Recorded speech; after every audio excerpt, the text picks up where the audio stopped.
Hello everyone, Professor Toybox here, and today I'm putting the finishing touches on my tech-based toy box. I've got Kylo Ren with me to help me out with that.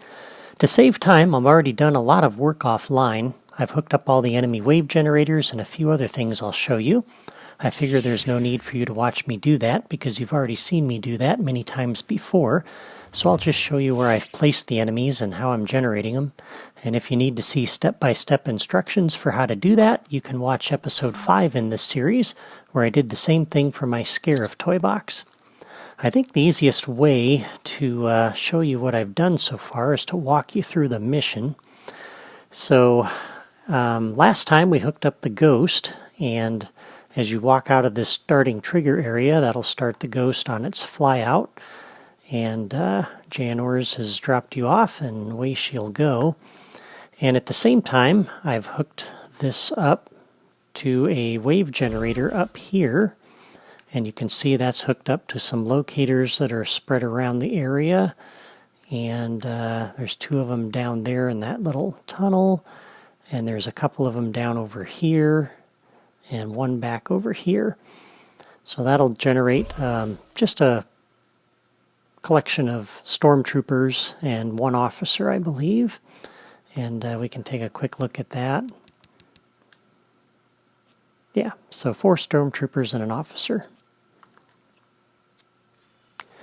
And then as we head over this way, the next area, I've got a dynamic trigger set up down here. And that's connected to that locator you see there, and the enemy wave generator up at the top of the screen. And the properties for this is set to the locator, and the trigger distance is set to 60. So at about the point where you come out from under this little tunnel here is where the enemies will start generating, or when you get ready to leave the area and you're going to cross the river, that's when those will generate. And the wave generator that's up here, you can see that's hooked up to some locators down in the courtyard, and 1 up here on the balcony, and a few others down below. And then when you cross the bridge, the city over here has another dynamic trigger set up that's connected to that locator. And the properties for this dynamic trigger are set the same way. And when a player enters this area, that will trigger this enemy wave generator over here. And you can see I've got that set up for a bunch of locators spread throughout the city. And again, this is a mix of stormtroopers and officers. And the dynamic trigger will also, when you exit the area around this locator that it's attached to, will defeat the wave and take the enemies out. So it won't have enemies left walking around this area when you're not in it. Same thing, by the way, with this dynamic trigger over here. That will also defeat that wave when you go outside of this area. For the cantina, I've got a dynamic trigger set up in here, and the range on this one's a lot shorter. I want you to be pretty close to the cantina when those get generated. And you can see that's the trigger it's keying off of right there, that locator. And it'll generate the enemies from this enemy wave generator, and you can see the locators that that's connected to. And I've got this one set up to a logic gate, so that this only happens 1 time. So, actually it's not a logic gate, it connects directly down to the dynamic trigger, sorry about that. So this one goes out to the dynamic trigger, so that when the first stormtrooper is generated, it goes over to the dynamic trigger and turns it off. So once these enemies are generated, they're here. And I'm going to leave them here. They'll generate about this point when you're outside the door. And you'll come in here and defeat them before you move on to the power generator and restore that. And when you come back through, there will be no enemies waiting for you when you come back through here. And I've got some additional enemies over here connected to this trigger area. And the trigger area is connected to a logic gate, so it only does this once. But when you enter that area, it comes over to this wave generator and generates 3 stormtroopers. And it also triggers this object generator over here, which is connected to that locator down there. And that'll spawn a special move capsule in this area. And I'm starting to run a little low on memory, so I don't want to leave the capsules just sitting out. And that's why I'm not spawning that until it's needed. And same thing with a health capsule that I'm putting back over here. I've got this locator hooked up to that enemy, or that object generator. And that's connected to this trigger area. And again, that only happens once. That's connected to this logic gate to ensure that. Now, when you push the button here to open the door, that is connected to an enemy wave generator up here.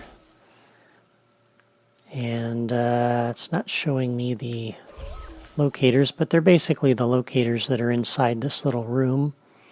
And that's going to generate 3 different officers in there. And opening the door will also trigger this wave generator over here, which will put 2 enemies on the far side of the chasm. Hopefully one on the island, and a couple of them down here potentially. And that is for 3 stormtroopers and an officer. And I've got this also set up to this dynamic trigger.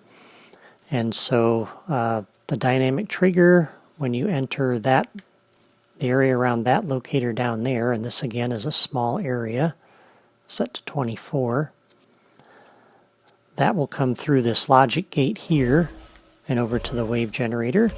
And also this button over here, when you push it, comes through that same logic gate. And the wave generator, when the first enemy is generated on that, will close this gate. So this will only happen one time.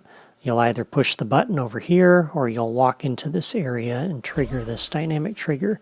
But the enemies will only show up here one time. And so if you come into the room first, you can snipe at them from in here. If you come through here, you'll kind of blunder into them and you can shoot them from here. On this end, I've got a wave generator set up over here, connected to those locators. And again, another mix of stormtroopers and officers. And that's triggered by this dynamic trigger that's hooked up there. And I'll show you the properties for that. That's set to that locator in 60.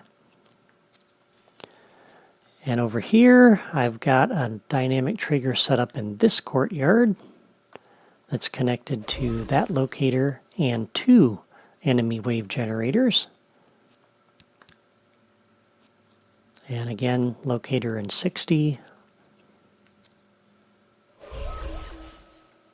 And this enemy wave generator here is connected to locators on that left side of the courtyard. This one's connected to locators on the right side of the courtyard. And again, it's a mix of stormtroopers and an officer or 2. And this wave generator over here is connected to 2 locators on that balcony and 1 down below here. And there's 3 stormtroopers that'll get generated. And that's in response to this dynamic trigger here. So it's a good thing I set all this up ahead of time, because if I did this during this video, it would be super long. So that's good. Opening this door with this button will kick off these 2 wave generators in here. This one is connected to locators on that side of the room. This one's connected to locators on this side of the room, as well as one in the stairway up there, and one behind over here. And again, it's a mix of stormtroopers and officers. Entering this trigger area up here, I've got that connected to a logic gate, so that happens once, and that will invoke a enemy wave generator for the command center in here. And this is primarily officers.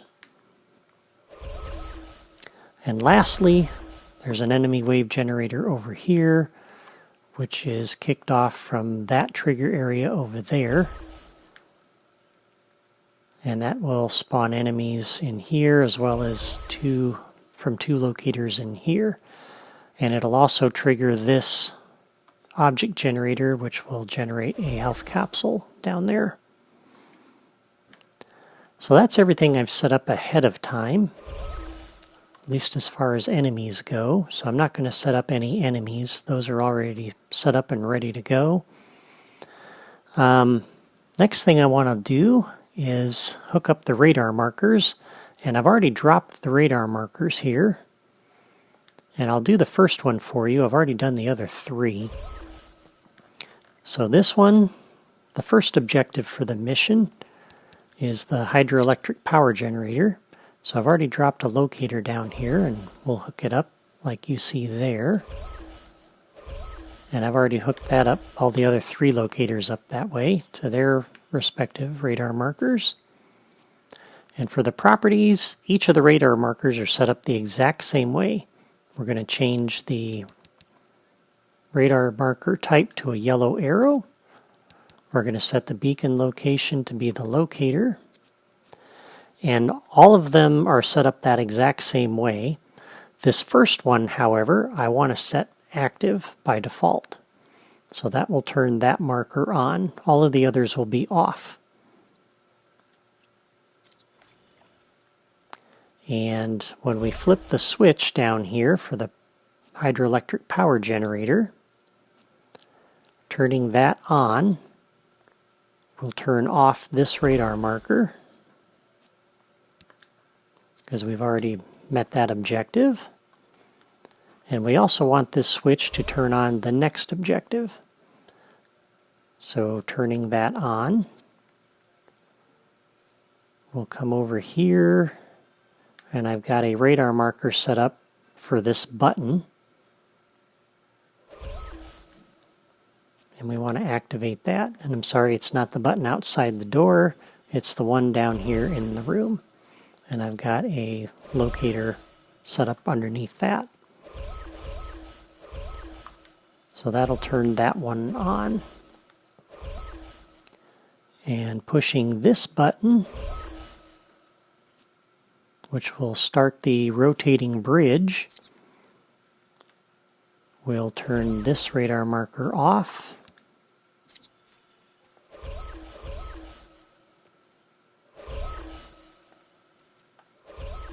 And pressing that button will also not only rotate the bridge and turn that radar marker off, it'll turn the next one on. And that's the one over here underneath the weapon, which is our ultimate mission objective. So that's connected up to, let's see, did I hook that up? Yeah, I did. That's hooked up to that locator right there. I was confused because it wasn't showing that connection. Interesting. And the next thing I want to do is on the key card, when this is broken or collected, we'll come over here to the radar marker and turn that off. And when it's broken or collected, we'll come over to the final radar marker over at the landing site and turn that one on. So that should guide the player through the adventure here. First to the hydroelectric power generator, then to the rotating bridge, then to the rebel base, and then finally back to the landing pad. And then we need to turn this off at the end of the mission. And for that, I'm actually going to trigger it based off of this point on the path when the ghost flies back. So when the ghost reaches this point reached by object on the path, we'll come over here to the radar marker and turn that off. And I also would like to display some text, so I've got a text displayer I've dropped over here. And for this, we'll come down to the mission category, and select Mission Complete. And for the properties on this, by the way, I've set the text duration to 4 and the text style to banner, so it'll show up in nice big letters across the screen and you won't be able to miss it. So that's the radar markers that'll guide us through the mission and the text at the end of the mission. One other change I made, this trigger area here is initially disabled at the start of the mission, and so this is what's going to bring the ghost back. And I had this connected to a logic gate, but I don't really think I need to do that. I think I can pass this directly down to the path creator, and so I've done that. And this is initially disabled from this trigger area at the start of the mission. And the last thing we need to do is enable that. So when we collect this Kiln keycard over here, and we turn that radar marker on over by the exit, we also want to come over here, and when that's broken or collected, activate the trigger area that'll bring the ghost back.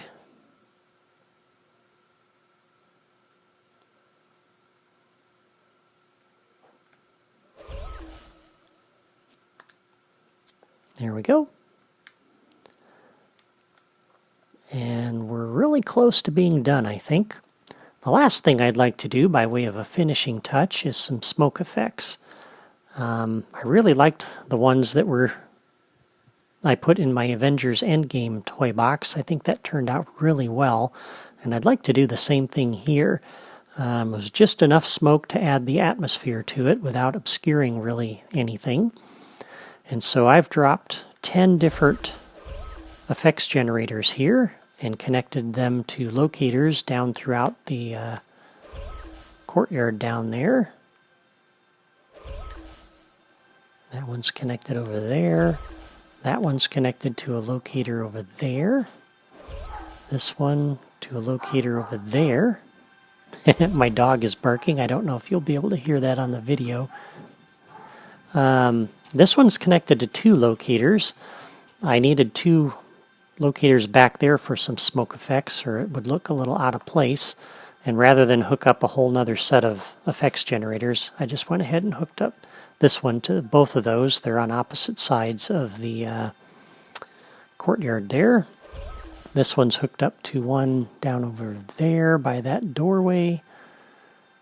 This one's hooked up to the one over there. This one over here.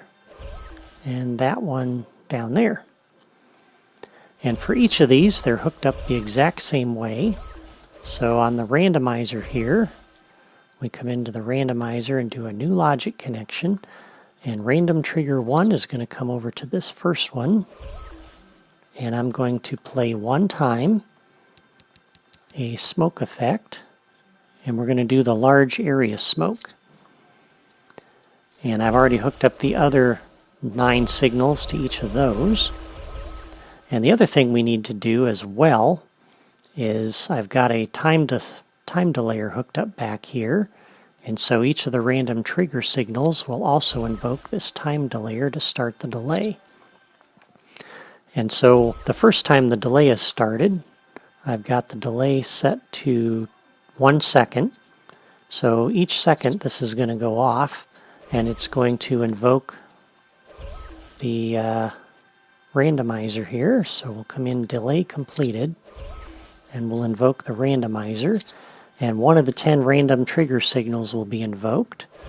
That will invoke the effects generator, and also turn around and start the time delayer again. And the initial kickoff for that, I think, should be the initial trigger area over here. So when we exit this trigger area, new logic connection, when exited by player any, at the very start of the mission, we'll come over here to the time delayer and start the delay. So 1 second later, that'll go off and invoke the randomizer, which will invoke one of those 10 effects generators. And it'll also start the timer again, so that another second later, it'll come back over to the randomizer and invoke a different effects generator. And that's how we'll get our smoke down there inside of the courtyard. And I think that'll look pretty good. Another thing I'd like to do, I've got these big craters down here. I think it'd be kind of cool to have some smoke plumes coming up from those. So I've got an effects generator I've hooked up to a locator there, and I've done the same thing for those 2 craters, 2 effects generators up there. And I'll hook up one of these and do the other 2 offline. But we'll come back over here again, and in addition to starting the smoke effects, the area smoke, I also want to do, when exited by player Annie, I'm going to come over to each of these effects generators for the crater.